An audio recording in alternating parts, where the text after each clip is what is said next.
Well, hello Internet, and welcome back to Destination Venus here under the stairs at Harrogate's Everyman Cinema. It is Wednesday, and so it's time to see what's on the rack. This is Reggie's Roundup for what's on the rack this new comic book day. We're going to try and go through quite quickly this week because we are running a little bit late. So we start out with DC's Night Terrors. Now we are actually sold out of quite a lot of these. Hopefully we'll get more in.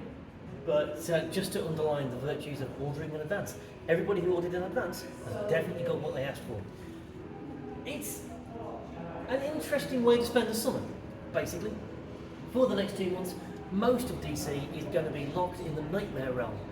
We've got Batman, we've got The Flash, not having a particularly good day here. We've got Black Adam, we've got Ravager, we've got Shazam, the Joker, the whole gang is here. Then we have our first issue 1, if we're not counting Night Terrors, which is Antarctica. A sort of horror thriller, really, is how I'd characterise this. There's lots going on. Beautifully claustrophobic, really dynamic art. Can't recommend it highly enough. Then we have Batman Incorporated and Batman the Scooby-Doo Mysteries. Apparently not in the nightmare realm this month. Web of Carnage is our second first issue of the week from, amongst other people, Ram V and Lucas Gage. And it really is just a cornucopia of symbiotes. Catfight continues, that's issue 2. Danger Street continues, hitting issue... Where are we in issue now? I've lost track of what issue this is. Book 7. We hit book 7 on Danger Street. Tom King's latest DC epic. The awesome meditation on the brilliance of jazz. Deep Cuts continues with issue 3. There is so much to love about this series, I can't even begin. Yeah, if you don't like jazz, you're wrong, but that's okay. You can still get quite a lot out of this amazing book. I love Deep Cuts so much. It's just so beautifully done. The latest iteration of Doom Patrol continues, and again, been loving that too. Earthdivers, it's issue 8. As they enter the Ice Age, and I think they're caught up now. They were horribly behind, but I think they finally caught up, and issue 8 would have been out this week, whatever had happened. Speaking of things that are epic, something epic. It's issue 3. Again, really entertaining series so far. Great art. And just look at the beauty of that.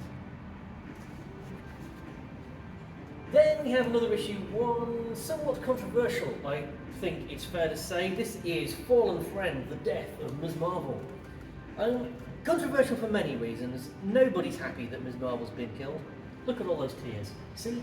Even the characters aren't happy. And of course, there is an element of perceived cynicism about this. Because nobody expects her to stay dead. Everyone that I've spoken to is reasonably certain that Ms. Marvel will be reborn on Krakoa as a mutant. And honestly, I don't hope I'm wrong about that because I don't want there to be more Ms. Marvel, but I hope I'm wrong about that because I don't want it to be so obvious, you know? But if we're going to talk about things that aren't obvious, Jeff Lemire's Fish Flies, issue 1 is out. Now it's a big, beefy book this. It's got a spine and everything. It's got that distinctive Jeff Lemire watercolour over line art look, which you either like or you don't. I love it. I love the way Lemire uses colour. Apart from else, this is a surrealist horror story against the backdrop of American small towns. And increasingly, I'm finding that Lemire does this beautifully. He's becoming. If I say he's a comic book Stephen King, that doesn't do justice to either writer, but I think, hopefully, you know what I mean.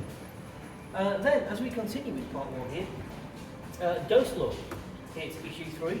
This again, creepy as all heck. It's been a really interesting take on the sort of ghost narrative thing. I'm really enjoying it. Cullen Bunn always does horror very well, but here he's doing it particularly well, so that's nice. Then we have another issue 1, the return of Gru. Gru in the wild. The barbarian hero who has cheese dip for brains. He's trying to figure out what's going on with animals then. I don't know. It's not going to work. Gru, I don't know. I've loved Gru since I was 17. I've always found it funny. The humour's not for everybody, but honestly, I think Sergio Aragonés is probably a genius. Then we have Groot issue 3. As we continue the adventures of a young Groot. Which, of course, it's in the past, so we can have Captain Marvel, the original Captain Marvel, or at least the original Marvel Captain Marvel. This gets confusing. Involved in the action.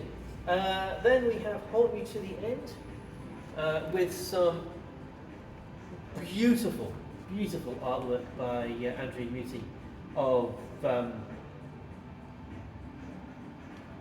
do you know what, mine's gone blank, the slasher one. Yeah, anyway, Maniac of New York, that's what I meant. Of Maniac of New York and Bunny Teeth fame. The art really suits here. Really, really suits. And you know, ghost stories at the end of the world, what more could you want? Well, how about some humour? In Hell We Fight continues. And as does indeed the quest for ice cream in hell. Then we have a double dose of Loki. There's Loki issue 2. And there is also What If Dark Loki. A what if story. Imagining that things went particularly grim.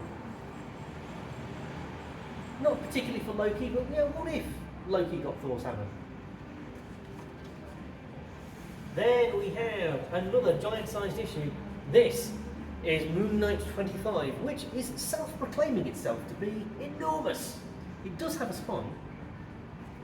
It is obviously a lot more expensive than Moon Knight normally is. But, do you know what? I think Moon Knight deserves this. I've been a huge fan of Moon Knight for a long, long time now. And this particular run has made something really, really fascinating out of the Moon Knight mythos. And I really am enjoying the heck out of it. And I like that Marvel have had the confidence to really, really go for it with this story arc. Then we have, over at Dark Horse, Murder Inc., Jagger Rose, as the murder and mayhem continues. Beautiful art by Michael Oeming. My Little Pony is 40 years old. And that's all I'm saying about that, because that makes me feel ancient. Then there is Panya, the Mummy's Curse, issue 1, from the world of Hellboy, but before the BPRD, before the Second World War, back in the age of Egypt, time of the pharaohs, there was Panya and the Mummy's Curse. And then finally for part 1, the brilliant Red Goblin hits issue 6. I have loved this so much. Without question, my favourite of all the symbiotes. There's just something hugely fun about this. And given that it leans into the horror tropes, the fact that it's also huge fun and moderately kid-friendly, actually, is really impressive. And honestly, the writing of Alex Packnell, just perfect. Okay, that's it for part 1. We're only doing 2 parts this week. We're just trying to experiment and mix things up a little bit. We'll be back with part 2 very, very shortly. We are open, obviously, under the stairs at the Everyman here from 1 p.m. till 5:30 p.m. Wednesday, Thursday, and Friday. Because I like to get up early on the weekend, we're open from 11 a.m. until 5:30 p.m. on a Saturday. We would hope to see you. It's not the nicest weather, but we're indoors, so there's that. So come in out of the rain and have a look at what we've got. Or check us out online, www.destinationvenus.co.uk. We will see you soon, however you choose to visit. Until we do, be kind to yourself be kind to absolutely everybody else, and above all else, love comics. We'll see you soon.